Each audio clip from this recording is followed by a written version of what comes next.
guys, if you are looking for the girl that moved 700 miles away from home, graduated college but threw away her degree, took a job in something that she doesn't know how to do, and built a race car, you found her. Otherwise known as Brittany Automotive. Today I'm going to do a little Q&A. I asked a question on Instagram and I got a ton of questions, but I also have a ton of new subscribers, and you guys don't really know that much about Brittany Automotive unless you kind of watched the last Q&A that I did, which was like one of my third videos of this channel, and my life has changed drastically since then. When I started this channel on December 7th of 2021, I was in college. I had an internship, I had 2 jobs. I was working at Quick Trip, the gas station, and at my local zoo as a maintenance worker building fences. I have since then gained a lot of subscribers, a lot of followers on Instagram, a lot of supporters, a lot of sponsors, and I want to answer some of your guys' questions because there are plenty of. The first one is, how are you adjusting to all of your new life changes? It's been hard, but it's also been good. Obviously, change is always going to be hard, but there are good things that come out of everything, and there has been plenty of great ones that have come out of me moving. Obviously, I miss my family. I miss plenty of things in Kansas, but Kentucky is treating me well. I will not deny that one. Next one, how much do you make off of YouTube and social media in general? I'm not going to disclose specific numbers, but it's really not that much. A lot of people think that you make a ton of money off of YouTube, especially when you gain a lot of subscribers really fast, or if you have a lot of views, likes. Obviously you make more money the more of those you have, but it's not like a big paycheck. It's not something you can live off of when you're at my level. I can make plenty of money doing it, but at the same time, a lot of the money I make is actually in parts for the car. So it's more sponsorship forms than me actually making money. And that's how a lot of YouTubers are. They just don't really disclose that information. That's why I'm a firm believer that you have to love making YouTube videos and you have to love being on social media to actually keep going with this, because if you don't, if you're just doing it for the money, you're gonna quit pretty quick. How is your new job, and do you miss zoology? So if you guys didn't know, I have a degree in zoology, or zoo science as my college would call it, and I now work at Brian Tooley Racing as their marketing director. So like I said in the beginning, I got my degree and I threw that degree away. Not actually, it's on top of my fridge. And I moved 700 miles away to Brian Tooley Racing so that I could become a marketing director. And like I said just before in this, you have to enjoy social media and doing what you're doing. And that's what I love to do. It was a passion of mine, as well as racing. I chased the racing dream and it brought me here, and it's opened so many doors. I'm learning so much every day, things that I probably couldn't learn at home. But do I miss zoology? Yes, I do. I very much so miss hanging out with the animals, and I miss a lot of obviously I went for the degree for something. I really liked being around animals. I really like learning more about them. I still watch like Animal Kingdom videos, like that stuff still intrigues me. I will nerd out on that stuff. I will nerd out on plants because I was also a horticulturist before this, but this was a passion of mine and I was not going to give it up if I got the chance. Next question is, did anyone teach you how to work on race cars or actually race? My dad did. I started racing when I was 15 years old, and it was thanks to my grandpa for buying me a car that I could actually race, which was surprisingly this one.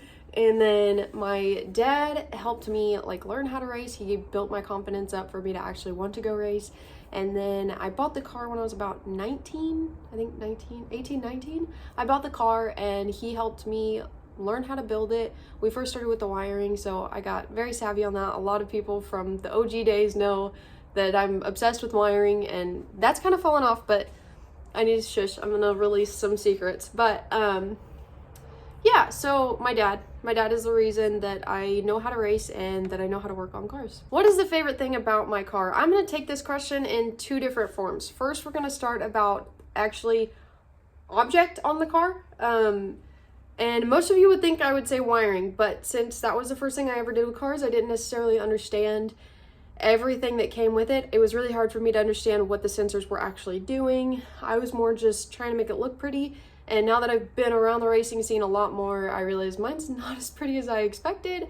It's way better than most people's, obviously, especially for their first time wiring. But it's definitely not what I want to do next, that's for sure.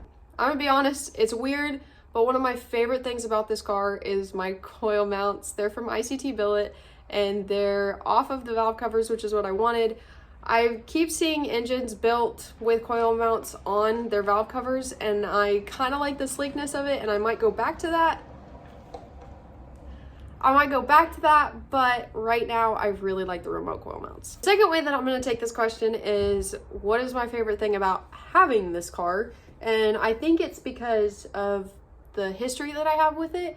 Not necessarily me, but my family. It actually came from a family friend, and my grandpa ended up letting me race it, and then I ended up buying it from him. What was my favorite part about building my car? It was actually getting to do it with my dad. I got a ton of time with my dad, and it was really awesome to do it with him, especially like right before we left, because we were busting our butts. We were on each other like crazy. Half the time we want to throw something at each other, but we don't. And it's just a lot of fun to learn from somebody that you know is just passing down the generational education, if you want to call it. When did you buy your Camaro, and was it stock when you bought it? I kind of answered this already. I bought it when I was 19 or 20. I was racing it when I was 15, and yes, it was mainly stock. It was stock. It had a roll cage in it, and that's about it. It was a stock LT1. Pretty much everything was stock. The first thing I did was take out the AC and rip out all the wiring and redo that.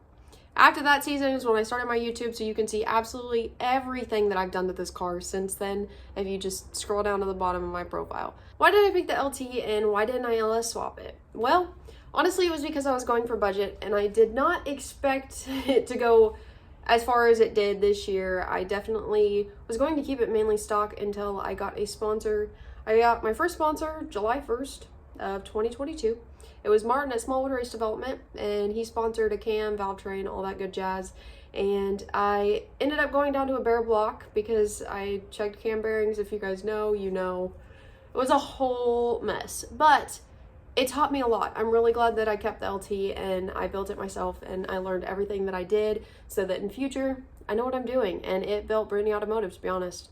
How did I convince myself to drop the stable gig? Well, I honestly didn't like my gig. I loved being a zookeeper, but the atmosphere there was very toxic, and I let negativity rub off on me. That's why some of your guys' hate comments get to me more than they should. You all know that if you have me on Instagram. I post about that stuff a lot. But I was able to drop it mainly because I was not happy at where I was. I absolutely loved the idea of the degree. It's just, when you get into a negative environment, you become negative, and I did not want that for myself at all. I decided that I was going to pursue a passion of mine, and I became a content creator. Didn't expect it to go anywhere, but I knew that if it was my path, I was gonna. Do I ever plan to LS swap the Camaro? I feel like any way I put this, I'm gonna release way too much for what's coming this winter. So I'm gonna shush. I'm gonna, what's that called? Plead the fifth? I'm gonna plead the fifth on that one. And you'll find out. Honestly, it'll be like 3 weeks before you guys find out. I'm not even gonna lie to you.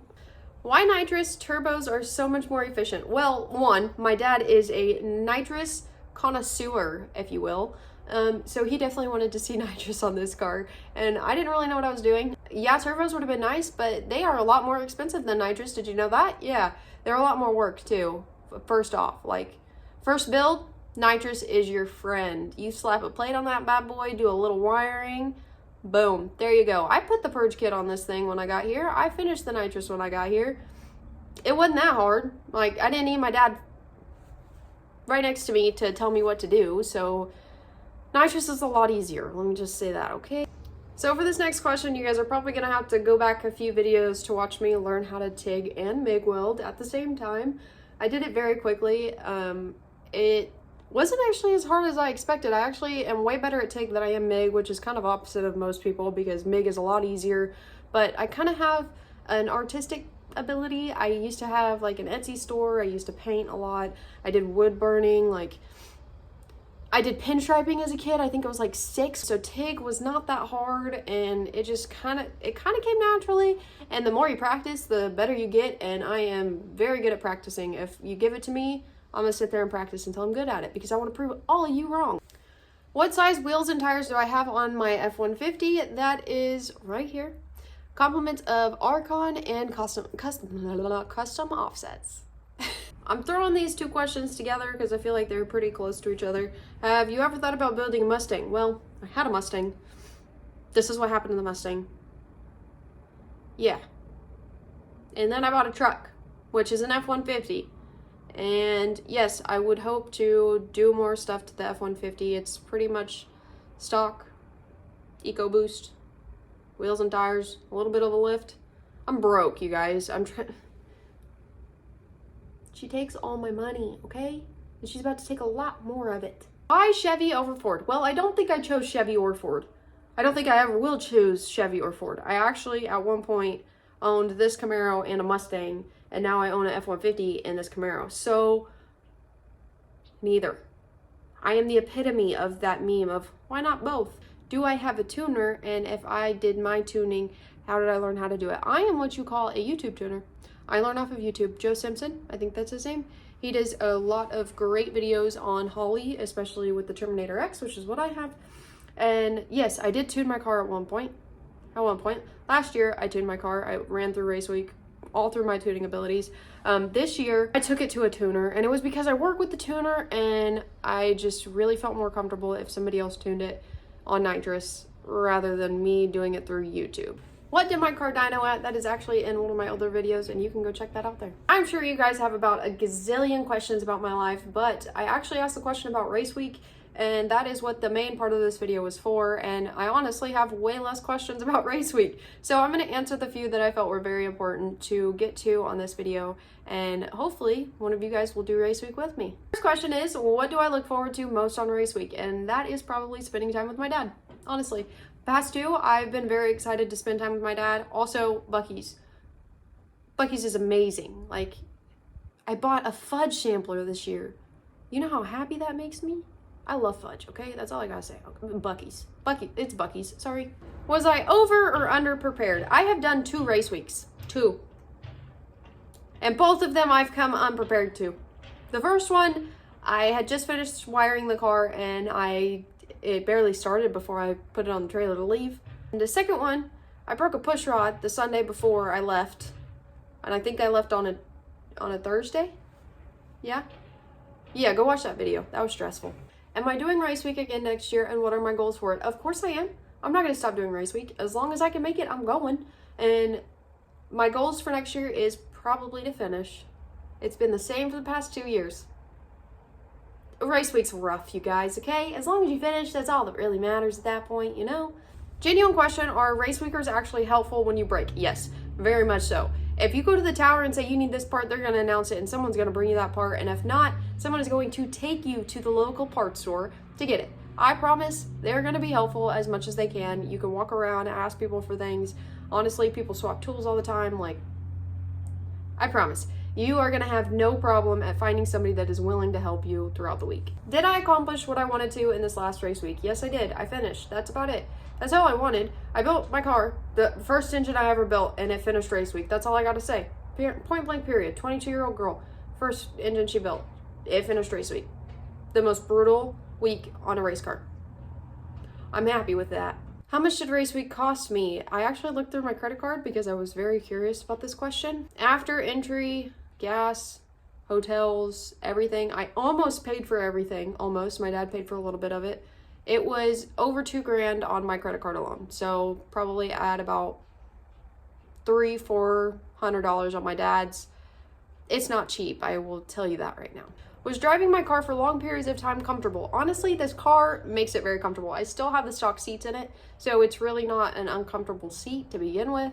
And as the car hits an idle and it makes you want to fall asleep, which comes to the next question. Did I ever get sleepy behind the wheel? Yes, I fell asleep behind the wheel several times. There was at one time we were driving at nighttime and I just see my dad go like this right in front of my face. He wasn't hitting me, but he was like, it was to wake me up because he knew I fell asleep. So yeah, it's brutal. That's why you have a passenger to help you. I was a little stubborn and didn't want to ask for help, and then finally on the 3rd day I did.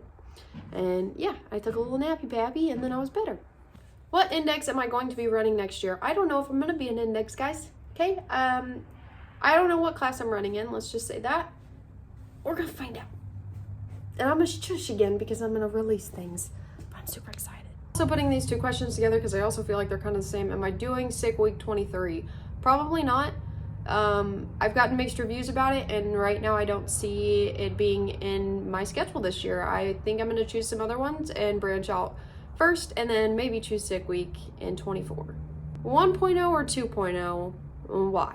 I can't answer that because I've only done 2.0. I really want to do 1.0, but I have a promise with my dad that I will not do 1.0 until he can do it in his 56. So I won't be doing 1.0 until that happens, and that is a promise that I'm not going to break. So maybe 1.0 in a year or two? I don't know. Maybe 23? Am I going to be at Texas 2K23? That is in my schedule. Hopefully I can make it. If budget allows me, I will be there. I'm sure you guys could ask me a million more questions, but I actually have a few for you guys, and it's going to help me a lot for this channel coming forward. Obviously, I have a lot of content coming, but I want to know what you guys want to see. So drop it down in the comments below. What are some future videos that you would want to watch, as well as what times do you actually want to watch videos? Is it when you guys are eating dinner, when you're about to go to bed? What day do you guys want to watch? I only had it on Tuesdays before because that was what my schedule allowed me to do, and now it's a little more, not open obviously, but it's a little more leeway there. Also, another question, do you feel like my car has to be in the background of all of my videos, or do you think a banner with my logo and car on it would suffice? All of this stuff is just questions. Obviously, like I said, I've got stuff coming, and we'll see what happens. Thank you guys for watching this week's video. Of course, I got to thank my sponsors, Heatwave, Hollyify, Jags, Motul, Small Wood Race Development, and I will see you guys next week.